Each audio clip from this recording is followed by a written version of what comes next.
A'udzubillahi minasyaitonir rajim. Wailul lil mutaffifin. Celakalah, celaka besarlah bagi orang-orang yang curang. Celaka maksudnya Allah tempatkan bagi orang yang menipu orang yang mengurangkan timbangan ini dalam neraka wail. Allah sumpah celaka.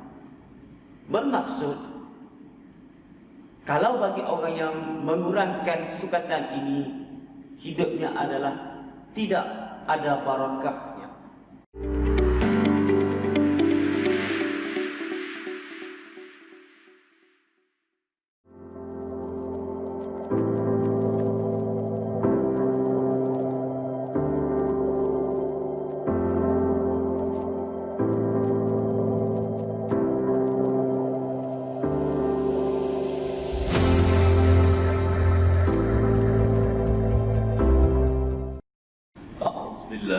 Bismillahirrahmanirrahim. Bismillahirrahmanirrahim. Alhamdulillahi rabbil alamin, alladzi arsala rasulahu bil huda wa dinil haqq liyuzhirahu 'ala ad-din kullih. Nahmaduhu wa nasta'inuhu wa nastaghfiruh. ونعوذ بالله من شرور أنفسنا ومن سيئات أعمالنا من يهده الله فلا مضل له ومن يضلل فلا هادي له والصلاة والسلام على أشرف الأنبياء والمرسلين وعلى آله وأصحابه أجمعين أما بعد. السلام عليكم ورحمة الله وبركاته. Tuan-tuan yang dimuliakan dan puan-puan yang dimuliakan, mari kita mula majlis kita dengan ummul kitab Al-Fatihah. A'udzubillahi minasyaitonir rajim. Bismillahirrahmanirrahim. Alhamdulillahirabbil alamin. Ar-Rahmanirrahim. Maliki yaumiddin. Iyyaka na'budu wa iyyaka nasta'in. Ihdinas siratal mustaqim.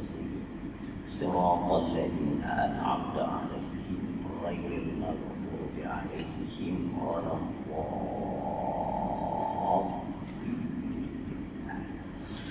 Alhamdulillah. Tuan-tuan, puan-puan yang dirahmati Allah, kita bersyukur kepada Allah di atas nikmat yang diberikan kepada kita. Segala nikmat yang Allah beri kepada kita panjatkan kesyukuran dengan alhamdulillah wa nahmadullah.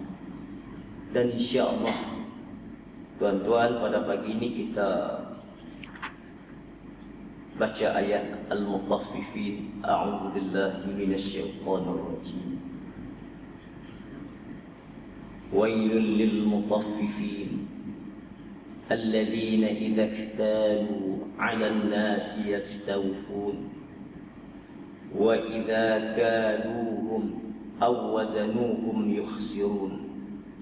Ala yadhunnu ulaika annahum mab'uthun liyawmin 'azim yawma yaqumun nasu lirabbil alamin. Sadaqallahul azim. Tuan-tuan yang dirahmati Allah sekalian, surah Al-Mutaffifin ini dia mengandungi 36 ayat yang dibacakan kepada tuan-tuan tadi sampai ayat yang ke-6. Dan insya-Allah akan dikupas kepada tuan-tuan 6 ayat saja pada pagi ini. Jadi surah Al-Mutaffifin ini diturunkan di Makkah. Walaupun ada pendapat yang menyatakan dia adalah Madaniyah, tapi kebanyakan ulama menyatakan bahawa surah ini adalah merupakan surah Makkiyah yang mengandungi 36 ayat. Dan insya-Allah ayat-ayat yang baki ayat yang lain akan disambung dari semasa ke semasa. Jadi tuan-tuan, surah Al-Mutaffifin ini dinamakan dengan surah Al-Mutaffifin karena Allah Subhanahu wa taala mulakan dengan wailul lil mutaffifin. Apa dia yang dimaksudkan dengan Al-Mutaffifin ini? Al-mutaffifin ini daripada perkataan taffafa yutaffifu, at-tatfif. Maksudnya ialah al-mutaffifin ini orang yang mengurangkan timbangan atau mengurangkan, kita kata, sukatan. Daripada perkataan taffafa yutaffifu. Baik. Jadi dinamakan al-mutaffifin ini karena Allah start atau Allah mulakan dengan wailul mutaffifin.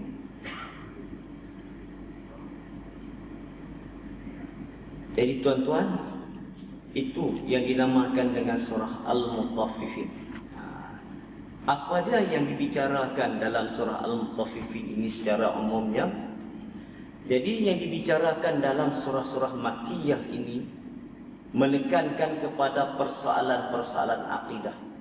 Jadi bila surah Makkiyah ini sebelum masuk Madaniyah, ketika berada di Makkah, maka ayat-ayat Al-Quran yang diturunkan oleh Allah Subhanahu wa taala kepada junjungan besar Nabi kita Muhammad sallallahu alaihi wasallam, dia adalah lebih menjurus kepada persoalan akidah.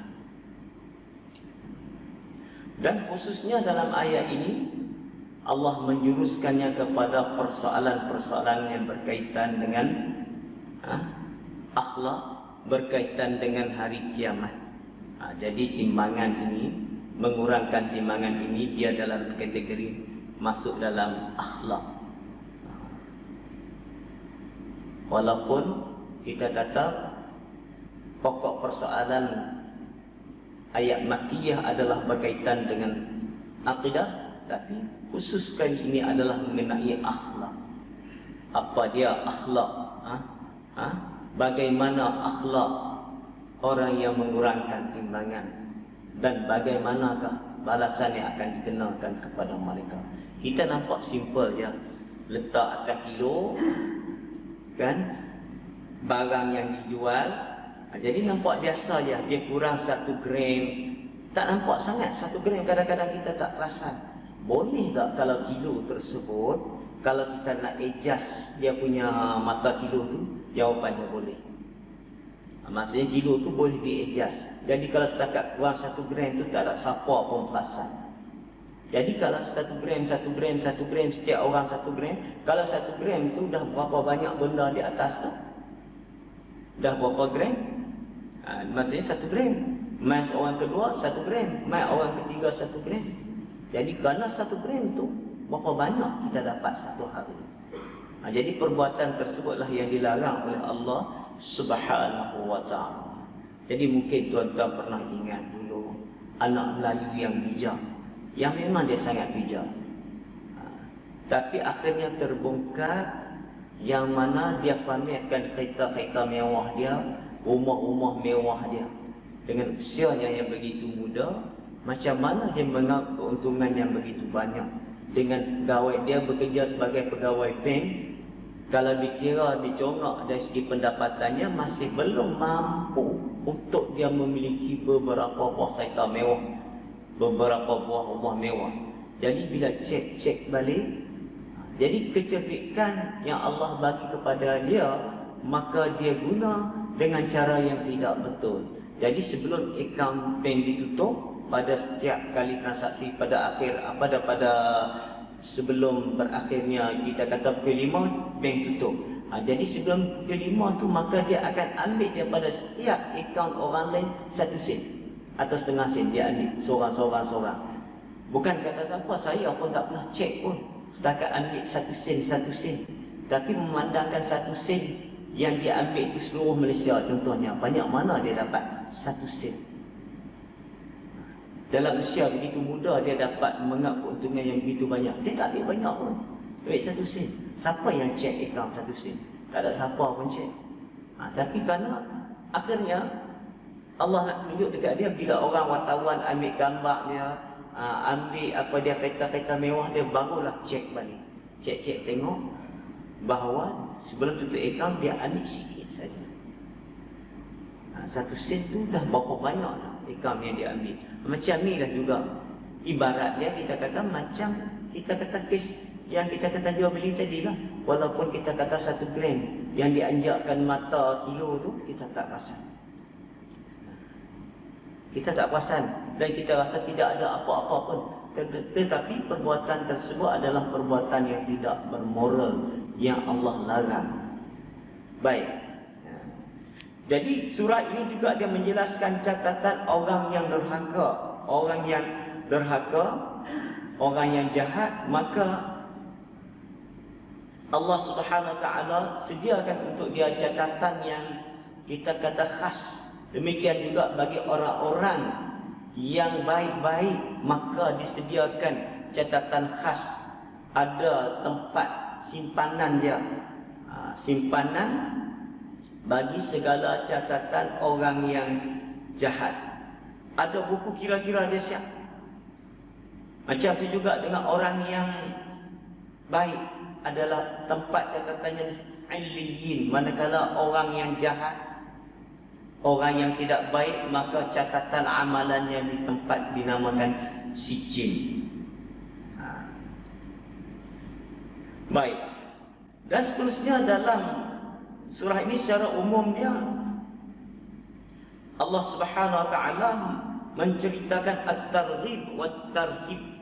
Maksudnya at-targhib wat-tarhib, benda suatu yang yang menggalakkan, dan satu lagi yang mana Allah memberi peringatan, yang mana catatan amalan orang jahat di dalam as-sijin, manakala catatan orang yang baik-baik dalam illiyin. Dan surah ini tuan-tuan Allah akhiri dengan gambaran orang-orang kafir yang mempermainkan orang-orang Islam di dunia, yang mentertawakan orang Islam di dunia. Jadi Allah ceritakan kepada kita bahawa mereka ini akan ditempatkan di dalam neraka. Itu secara umumnya kandungan surah ini. A'udzubillahi minasyaitonir rajim. Wailul lil mutaffifin.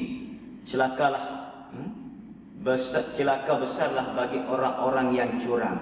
Celaka maksudnya Allah tempatkan bagi orang yang menipu orang, orang yang mengurangkan timbangan ini dalam neraka wail. Allah sumpah celaka. Bermaksud, kalau bagi orang yang mengurangkan sukatan ini, hidupnya adalah tidak ada barakahnya. Walaupun dia kaya, kita nampak pada mata kasar kita, tetapi barakahnya tiada. Kalau orang tanya, apa yang tak barakahnya Ustaz? Ia pakai kereta besar, ada rumah besar. Bagaimana dengan keadaan rumah tangganya? Bagaimana dengan kehidupan keluarganya? Sebab kita sekarang ini, kita mengukur barakah itu dari segi kekayaan, dari segi materialistik. Kita kata kita ukur dari segi material. Sebab apa? Kaya berkat, tak kaya tak berkat. Tapi ada tak kita pandang dari sudut yang lain? Apa kita panggil penghormatan orang terhadap dia, kemudian kebahagiaan keluarga dia. Kita tak pandang sebab kita tak tahu pun itu yang berlaku dalam rumah tangga dia. Jadi barakah ni tuan-tuan, jangan kita ukur dari sudut material. Kalau kita ukur dari sudut material, maka orang miskin tidak ada barakahnya. Padahal orang miskin itu barakahnya lebih berbanding dengan orang kaya contohnya. Sebab kalau kita ukur dari segi material, maka orang yang miskin itu tak ada barakah. Sebab dia miskin. Baik. Alladzina idza iktalu 'alan nasi yastawfun. Yaitu orang-orang yang mana apabila menerima sukatan dari orang lain, mereka mengambilnya dengan cukup. Baik. Jadi ayat yang pertama, wailul lil mutaffifin ini. Sebab turun ayat ini. Jadi An-Nasa'i, Ibnu Majah ada menyebut dalam sanad yang sahih bahawa ketika Rasulullah sallallahu alaihi wasallam datang ke Madinah, maka didapati di sana bahawa orang Madinah ini penduduknya adalah suka mengurangkan timbangan. Jadi bila Nabi sampai, Nabi tengok di situ, Nabi dapati bahawa orang Madinah ni perangai dia suka mengurangkan timbangan. Suka tak betul. Jadi Itulah yang Allah turunkan al-mutaffifin ini. Dan diceritakan yang lain lagi, mengikut As-Sudi. As-Sudi dia berkata bahawa di Madinah ketika itu ada seorang lelaki yang dikenali sebagai Abu Juhainah. Abu Juhainah ni dia ada dua penimbang. Satu timbangan untuk dia terima barang dari orang, dan timbangan tersebut dia cukupkan, bahkan dia lebih. Maksudnya bila dia timbang barang yang orang nak jual dekat dia, maksudnya dia kira sama ada ngam-ngam cukup, ataupun maksudnya orang tu dia bubuh atas timbangan dia lebih. Dan satu timbangan lagi yang dia nak jual dekat orang. Bila yang dia nak jual dekat orang, maka dia kurangkan timbangan itu. Maksudnya dia nak terima barang daripada orang sama ada dia cukup, ataupun dia lebihkan barang orang, untung dia. Bila dia nak jual pula, dia kurangkan timbangan tersebut dengan penimbang yang lain. Jadi bermaksud dua-dua untung. Orang jual dekat dia untung, dia jual dekat orang untung. Jadi dengan cara yang tidak betul. Jadi turun ayat ini menegur perbuatan mereka, Abu Juhainah dan juga orang-orang lain.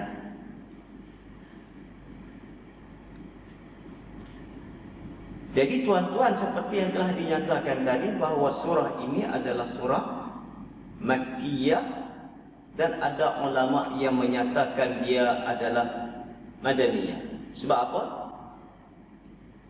Sebab dia ada setengah ulama berpendapat bahawa surah ini adalah akhir surah Makkah. Maksudnya surah Makkiyah yang terakhir. Jadi ada yang berpendapat bahawa surah ini adalah surah Madaniyah, tapi ayat yang mula-mula diturunkan di Madinah. Jadi ulama berselisih tentang Makkiyah, Madaniyah, Makkiyah, Madaniyah. Ada berpendapat bahawa Makkiyah tapi dia adalah yang terakhir. Ada yang berpendapat bahawa dia adalah Madaniyah yang pertama. Tak timbul masalah. Tapi jumhur ulama menyatakan bahawa dia adalah Makkiyah.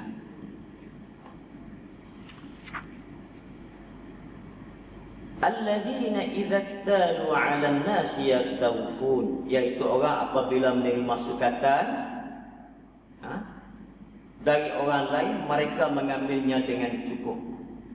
Jadi Allah menyatakan di sini neraka wal itu apabila diturunkan, apabila mereka menerima daripada orang, nak kira ngam-ngam cukup. Jadi orang ini bila dia terima dengan cukup, maksudnya dia tak merugikan dia. Okey. Wa idza kaluhum, dan apabila mereka itu menimbang, maksud timbang untuk bagi kepada orang, untuk jual kepada orang, yukhsirun. Yukhsirun itu ialah mereka menguranginya. Dia bagi korang. Baik. Jadi kerana inilah tuan-tuan yang dirahmati Allah sekalian, Allah memusnahkan kaum Syuaib. Antara sebabnya kerana kaum Nabi Syuaib ini suka mengurangkan timbangan. Mereka tidak bermoral. Kalau kita fikir di sini, takkan kerana kurang timbangan. Sebab kurang timbangan itu tanpa diketahui oleh orang, maka adalah dia tidak bermoral dan boleh menyebabkan masyarakat itu tidak tenteram. Bahkan boleh menekan kepada orang susah. Kalau kita kata sistem batanya, orang kampung bawa macam-macam. Kita kata dari kampung bawa dengan pisangnya, bawa dengan segala ubinya, bawa dengan segala. Bila kita timbang ringan. Bila kita bagi pula barang orang tu, hak dia ada dekat kita, kita bagi barang yang sikit. Kalau sistem bata dulu. Kalau sistem sekarang pun sama. Tak kiralah zaman dulu atau zaman sekarang, apabila berlakunya sistem ini yang mana sistem timbang tak cukup, sukat tak cukup, maka hukumnya adalah berdosa dan neraka Jahannam adalah tempatnya. Jadi bukan kata dulu cara lain, sekarang cara lain. Dia sekarang ni kalau tuan-tuan perasan, ada timbul dulu masalah apabila kita beli gas. Gas tu kita berat, kita pegang. Tapi rupa-rupanya ditambah besi di bawah dia. Contohnya kita kata macam gas tu 8 kilo. Jadi bila 8 kilo dia tak cukup 8 kilo. Sebab apa? Sebab dia ditambah lagi besi di tong gas tu untuk bagi berat. Yang mana kita langsung tak perasan, pernah berlaku dulu. Itu pun termasuk dalam kes macam ni juga. Kita tak perasan sebab dia dari segi timbangan semua cukup. Dia tulis di situ berapa kilo kita timbang. Tapi sebenarnya contohnya 1 kilo dah hilang. 1 kilo hilang tu adalah kerana dia tambah besi di bawah tong gas. Dan siapa pun tak perasan. Jadi perbuatan tersebut adalah perbuatan yang tidak bermoral. Kemudian Allah nyatakan, ala yadhunnu ulaika annahum mab'usun. Tidakkah orang-orang itu yakin bahawa mereka akan dibangkitkan pada satu hari yang besar? Liyaumin azim, bagi hari besar yang besar, iaitu hari yang mana tidak ada bandingannya. Pada hari yang terlalu menggerunkan, pada hari yang begitu menakutkan kita, iaitu yaumun azim. Apa dia yaumun azim? Iaitu yaumul qiyamah, hari kiamat. Pada hari itu la mafar, tidak ada tempat kita nak lari. Tak boleh dah nak lari ke mana pada masa tu. Buat apa? Yauma yaqumun nasu li rabbil alamin. Jadi pada hari itu ialah yauma yaqumun nasu li rabbil alamin. Pada hari itu kita akan berhadapan dengan siapa? Dengan Rabbul Jalil. Pada masa hari itu, hari yang besar tersebut, kita akan berhadapan. Kalau kita kata hakim setakat mahkamah syariah, setakat mahkamah ini, ada lagi tempat kadang-kadang kita boleh pernah. Kalau hakim mahkamah tinggi pun, ada peguam bela kita yang bijak, yang boleh kita nak guna. Tapi bila sampai kepada Tuhan, iaitu hakim yang paling besar sekali berada di hadapan kita, pada masa itu kita tak boleh nak buat apa-apa. Sebab apa? Semua perbuatan kita daripada lahir kita, daripada kecil kita, semuanya terakam. Terakam dah, maksudnya dah direkod. Kalau kita menafikan perbuatan kita, maka dikembalikan balik apa yang telah direkodkan oleh Allah Subhanahu Wa Taala. Sebab di kiri kanan kita ada kiraman katibin, ada raqib dan atid yang rekod segala amalan kita. Maka flashback balik segala amalan kita. Berhadapan dengan Allah, kita bagilah segala hujah. Tapi segala hujah tersebut semuanya ada evidence. Rupa-rupanya, maksudnya kita kata bukan zaman lanian, zaman dulu lagi Allah kata dah. Dan zaman yang akan datang pun pada hari akhirat ada evidence dia. Allah akan pamerkan apa yang kita buat, baik ataupun jahat. Jadi Allah bagi peluang pada masa itu untuk kita membela diri. Ya Allah, aku tak buat, ya Allah. Jadi maka dipamerkan perbuatan kita yang kita menafikan kita buat dan tidak. Maka semuanya adalah terakam, dah dirakam oleh Allah Subhanahu Wa Taala dengan sistem yang cukup canggih, yang mana sistem tak macam komputer kita, kadang-kadang kena virus. Dan rakaman Allah itu dia tak ada virus yang nak makan. Walaupun rakaman itu dah berjuta-juta tahun, maksudnya dengan dunianya yang mana kita kata dengan rosaknya. Kalau kapal terbang itu kita kata ada sistem kotak hitamnya yang merakam. Kita kata itu pun perbuatan, apa kita kata buatan makhluk yang boleh musnah, tapi rakaman Allah tidak akan musnah. Jadi sistemnya Allah bagi peluang pada masa itu. Pada masa itu kita akan berada di tempat yang begitu menggerunkan, di mahsyar itu sendiri pun, yaumun azim itu pun kita tidak terkata bahawa peluh kita tu yang mengalir dari tubuh kita berdasarkan kepada apa yang kita buat. Kalau kita orang soleh, maka okey, tak ada masalah. Tapi kalau kita ni orang yang soleh, orang yang jahat, maka peluh kita tu akan naik. Kita kata daripada buku lalin naik sampai bahkan akan menenggelamkan kita. Peluh kita adalah berdasarkan kepada apa yang kita buat. Kalau bagi orang saleh tak ada masalah. Sebab digambarkan matahari sejengkal di kepala. Sejengkal di kepala bagi orang yang saleh dia tidak ada masalah. Sebab Amalan dia yang baik, dia tak perlu macam kita. Mungkin peluh dia sampai setakat buku lali, tapi peluh kita naik sampai ke lutut, sampai ke dada. Jadi pada hari besar itu, Yaumun Azim, kita akan berhadapan dengan Allah Subhanahu wa ta'ala. Jadi Allah gambarkan pada hari itu dengan gambaran yang cukup-cukup menakutkan kepada kita.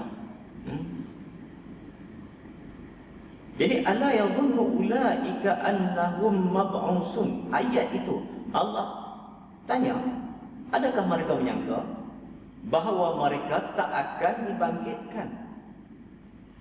Allah tahu tak? Allah tahu. Jadi persoalan ini maksudnya kenapa? Pasal apa?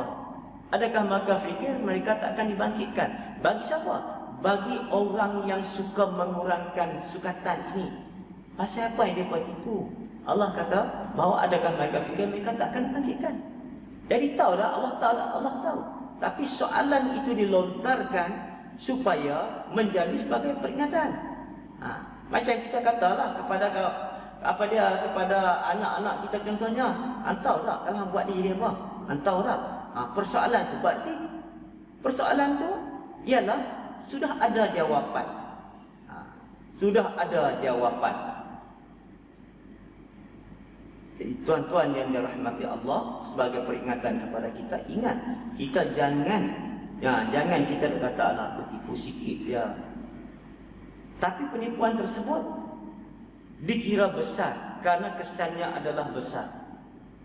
Dan akibatnya maka neraka adalah menjadi tempat orang yang suka mengurangkan timbangan. Baik, tuan-tuan yang dirahmati Allah sekalian.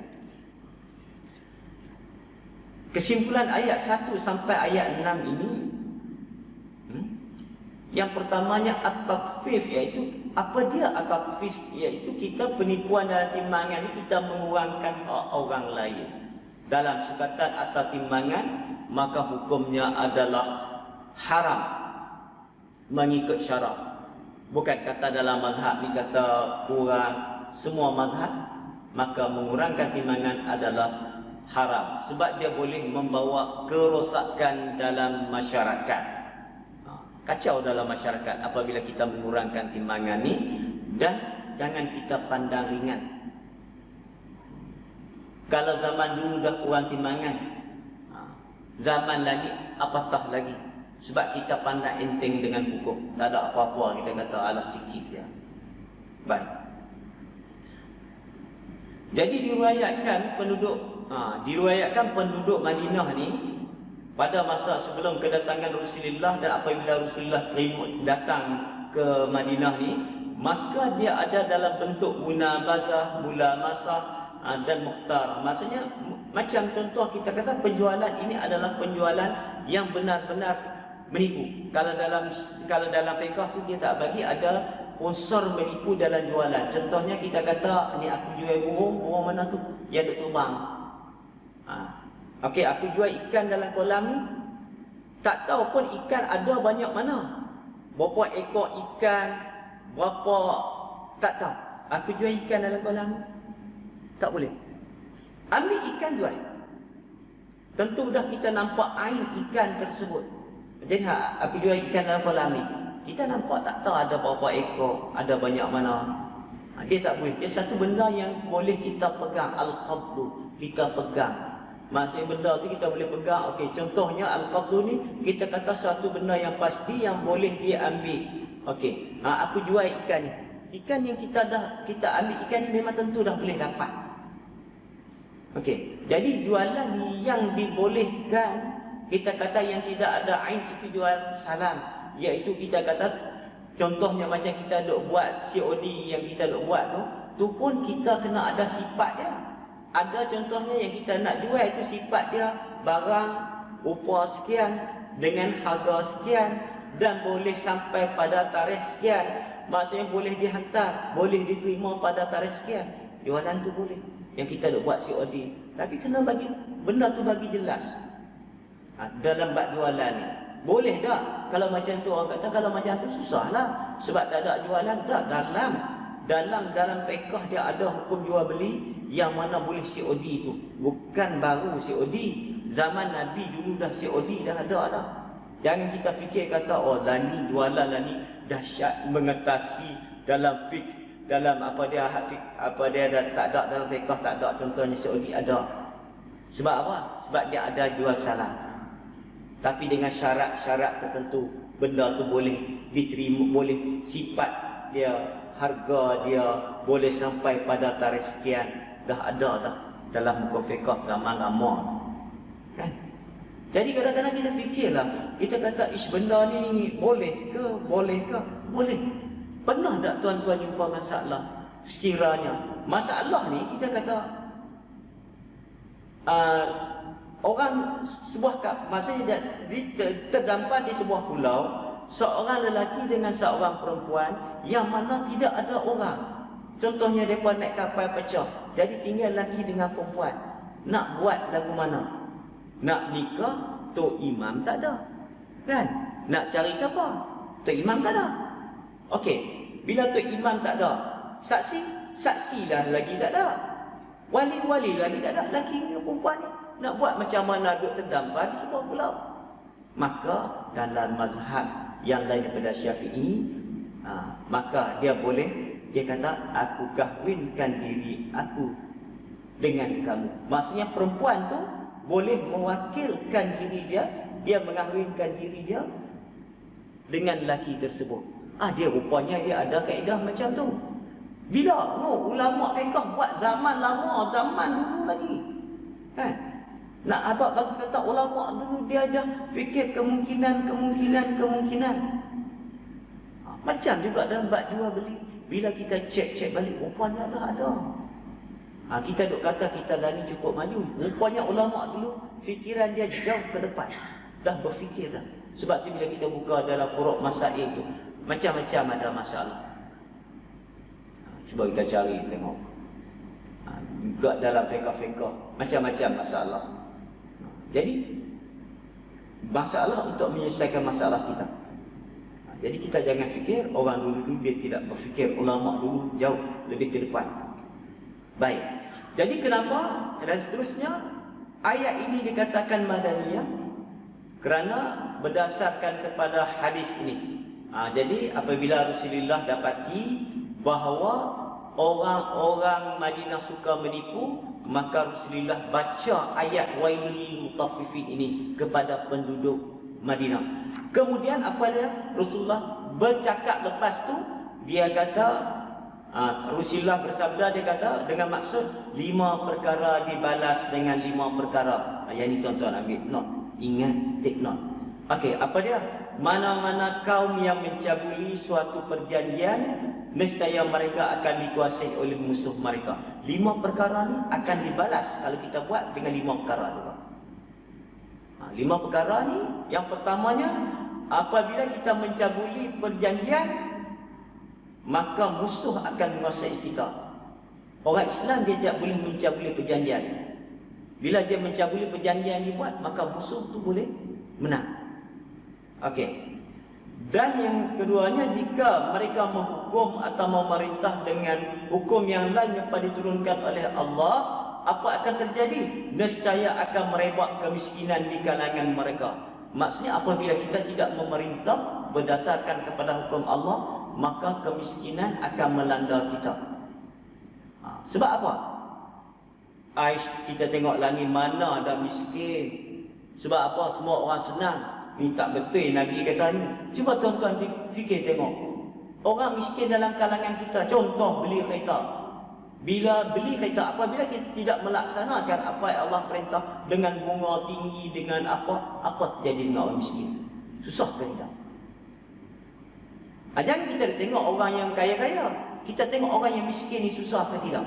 Apabila kita tidak melaksanakan, contohnya bank kita tidak mengikut syariat, maka orang miskin ni akan terus miskin.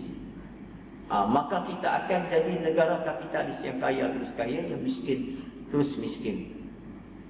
Baik, jika dilakukan kejahatan di kalangan mereka secara terang-terangan, nescaya akan berlaku kematian secara meluas. Maksudnya kalau kita kejahatan itu berleluasa, maka akan berlaku kematian. Macam mana boleh berlaku kematian? Tak berlaku kematian apa dia? Apabila kita bebas, kita kata senjata api bebas, apa akan berlaku? Kalau kejahatan itu berluasa, maka akan berlaku kematian. Jadi memang benar apa yang Rasulullah bersabda ni. Seandainya mereka menipu sukatan, maksudnya dia nak kaitkan dengan sukatan ini. Seandainya mereka menipu sukatan, nescaya pertanian dan tumbuh-tumbuhan mereka akan tersekat dan mereka akan menghadapi zaman kemelesetan. Maksudnya apabila kita mengurangkan pertimbangan, maka kita akan menghadapi zaman yang meleset. Sebab apa pada masa itu? Pada masa itu sebab dia tak terkawal, ikut suka. Nak naik harga, naik harga, nak turun harga, akan turun harga, maka negara kita tak akan stabil. Orang yang miskin terus miskin, yang kaya terus kaya, maka akan berlaku pemberontakan pada masa itu bila sudah tidak terkawal. Baik. Dan apabila mereka enggan mengeluarkan zakat, nescaya mereka akan disekat daripada mendapat hujan. Maksudnya apabila ramai orang tak keluar zakat, kalau dulu kita kata pernah dilanda dengan bena perang, binatang tu, kerana ramai tak keluar zakat, Allah hantar makhluk tu. Kemarau panjang. Dan ada hadis yang menyatakan kalau bukan kerana binatang-binatang yang duk minta air, kalau bukan kerana ada makhluk tumbuh-tumbuhan yang duk minta air, maka Allah akan sekat kita. Bagi yang tak, bagi orang ini, kerana ramai orang tak keluar zakat, tetapi kita masih selamat. Sebab apa? Sebab binatang yang minta, kan? Binatang yang minta, tumbuh-tumbuhan yang minta, maka tu Allah turunkan hujan. Kalau tidak, kemarau panjang. Sebab kita bernasib, sebab binatang tu tolong berdoa, tolong minta. Jadi tuan-tuan yang dirahmati Allah, dia setakat itu dulu. InsyaAllah dengan izin Allah, apa yang sampaikan ini bermanfaat kepada diri saya sendiri dan juga tuan-tuan, dijadikan sebagai pedoman untuk kita melayari kehidupan kita. Yang terbaik itu semuanya adalah daripada Allah Subhanahu Wa Taala, dan saya sebagai makhluk mempunyai kelemahan, sebagai hamba mempunyai kelemahan. Jadi mohon maaf di atas kelemahan saya, bicara saya, bahasa saya. Yang terbaik itu adalah daripada Allah. Bismillahirrahmanirrahim. Alhamdulillahirabbil alamin. Wassalatu wassalamu ala asyrafil anbiya'i wal mursalin wa ala alihi wa ashabihi ajma'in. Allahumma ij'al jam'ana hadza jam'an marhuma wa tafarruqna min ba'dihi tafarruqan ma'suma wa la taj'alillahumma fina wa la ma'ana wa la ma yatba'una shaqiyyan wa la maqrudan wa la mahruma. وهب لنا مسيئنا لمحسننا ومقصرنا لعاملنا وهب لنا الكل بوجهك الكريم يا رب العالمين والحمد لله رب العالمين. تقبل الله والله أعلم.